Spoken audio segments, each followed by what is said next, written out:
The Ottoman Empire, once a vast and powerful force, began to weaken in the 19th century. Internal strife and external pressures from European powers contributed to its decline. As the empire crumbled, European powers saw an opportunity to expand their influence in the Middle East.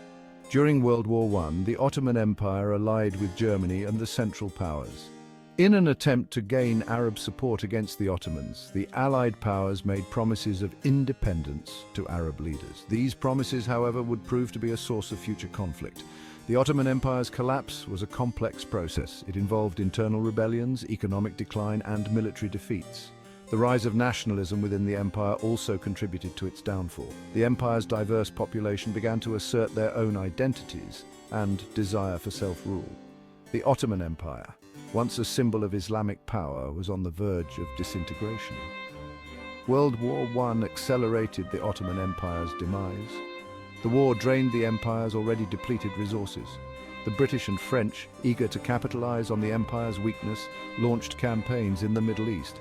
They promised Arab leaders independence in exchange for their support against the Ottomans.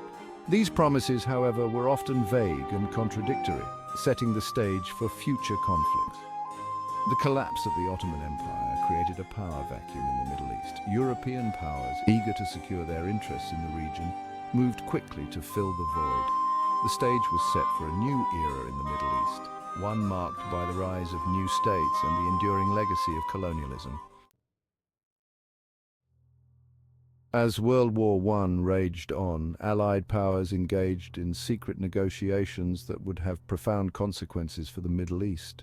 The Sykes-Picot Agreement, signed in 1916 by Britain and France, divided the Arab provinces of the Ottoman Empire into spheres of influence. France was promised control over modern-day Lebanon and Syria, while Britain secured control over Palestine and Mesopotamia, which is present-day Iraq. This agreement, made without consulting the Arab populations who called these lands home, contradicted the promises of independence made to Arab leaders. The Sykes-Picot Agreement was a classic example of European imperialism.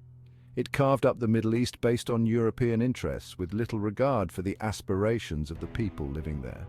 The agreement sowed the seeds of future conflicts by creating arbitrary borders and igniting nationalist sentiments. The Arab world, promised independence, instead found itself under the control of new colonial powers. The agreement's secrecy further fueled resentment among Arab populations. When the agreement's details were leaked after the war, it confirmed Arab suspicions of Western betrayal. The sense of betrayal and the arbitrary division of the region fueled nationalist movements across the Middle East. The Sykes-Picot Agreement cast a long shadow over the region, shaping its political landscape for decades to come. The Sykes-Picot Agreement's legacy is one of broken promises and unresolved tensions. It highlighted the hypocrisy of European powers who claimed to be fighting for freedom and democracy while simultaneously engaging in colonial ventures. The agreement's impact on the Middle East is still felt today, serving as a stark reminder of the enduring consequences of colonialism. In the aftermath of World War I, the victorious Allied powers convened in Paris to determine the fate of the former Ottoman territories. The San Remo Conference of 1920 formally established the Mandate system, granting France a mandate over Syria and Lebanon. The Mandate system, created under the auspices of the League of Nations, was intended to prepare these territories for eventual independence. However, the Mandate system was often perceived as a thinly veiled form of colonialism, further fueling resentment among Arab populations. France's mandate over Syria and Lebanon was met with resistance from the outset.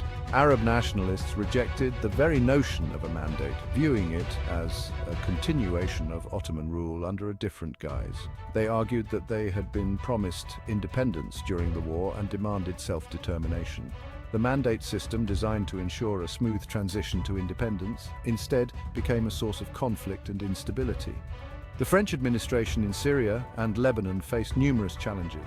They inherited a region marked by ethnic and religious diversity, with a history of Ottoman rule that had fostered a complex web of social and political structures.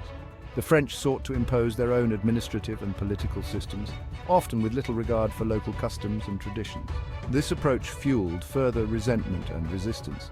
The establishment of the French mandate in Syria and Lebanon marked the beginning of a tumultuous period in the region's history. It set the stage for decades of political unrest, nationalist struggles, and the slow and often painful process of decolonization. The mandate system, intended to pave the way for independence, instead became a source of conflict and division. The French mandate in Lebanon brought about significant changes to the country's political and social landscape. The French administration, seeking to strengthen its control over the region, carved out the state of Lebanon from the larger Syrian territory in 1920. This decision, based on Lebanon's unique religious demographics, aimed to create a Christian-majority state within the French mandate. However, this move further inflamed tensions between different religious communities in Lebanon. The French authorities established a confessional system in Lebanon, allocating political power based on religious affiliation. This system, while intended to maintain a balance of power, ultimately reinforced sectarian divisions within Lebanese society. It also created a political system where power was not based on merit or popular representation, but on religious identity. Despite the challenges, the French Mandate period also witnessed some positive developments in Lebanon. The French invested in infrastructure projects, expanded educational opportunities, and promoted economic growth.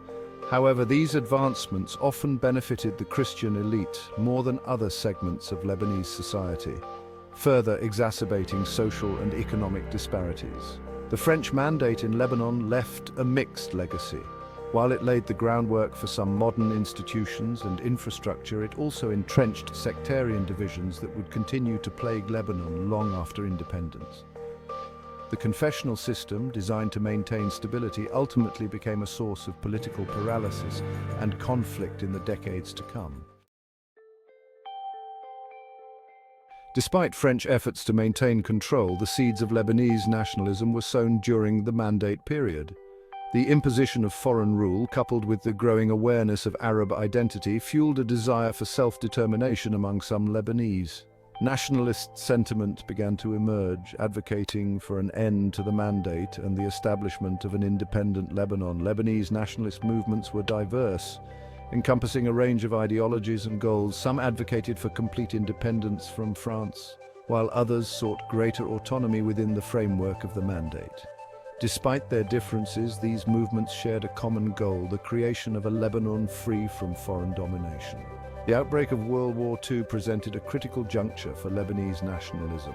France's fall to Nazi Germany in 1940 weakened its grip on Lebanon, creating an opportunity for nationalist movements to assert themselves. The war also exposed the contradictions of French colonialism, as France, which claimed to uphold democratic values, continued to deny basic freedoms to its colonial subjects. The experience of World War II, coupled with the growing strength of nationalist movements, set the stage for Lebanon's eventual independence. The war had weakened France's resolve to maintain its colonial empire, and the Lebanese people, inspired by the global trend towards decolonization, were more determined than ever to chart their own course.